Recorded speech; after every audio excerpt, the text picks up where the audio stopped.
Rəqəmsal İnkişaf və Nəqliyyat Nazirliyi yanında Azərbaycan Yerüstü Nəqliyyat Agentliyi, İnnovasiya və Rəqəmsal İnkişaf Agentliyi, taksi sifarişi operatorlarının iştirakı ilə Digital Finance layihəsinin icrasına başlanılıb.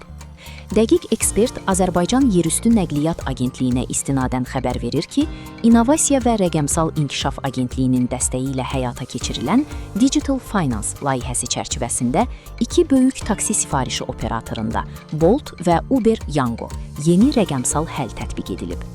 Yeni sistem taksi bazarında şəffaflığın artırılması, sənədlərin yoxlanılması prosesinin avtomatlaşdırılması, sürücülərə dair tələblərə nəzarətin gücləndirilməsi və sərnişinlər üçün təhlükəsizlik və xidmət keyfiyyətinin yüksəldilməsinə hesablanıb.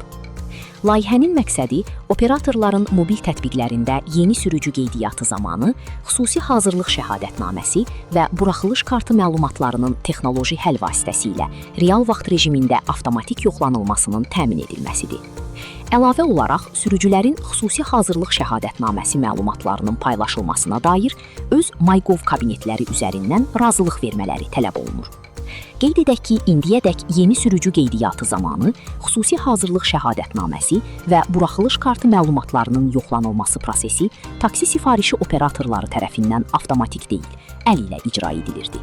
Bu isə buraxılış kartı olmadan və təlimdən keçməyən sürücülərin asanlıqla qeydiyyatdan keçərək taksi sifarişi operatorlarının sistemlərində sürücü profili yaratmaqla fəaliyyət göstərmələrinə imkan verirdi.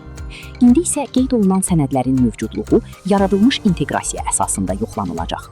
Sözü gedən sənəd və icazələri olmayan şəxslər sürücü kimi fəaliyyət göstərə bilməyəcəklər.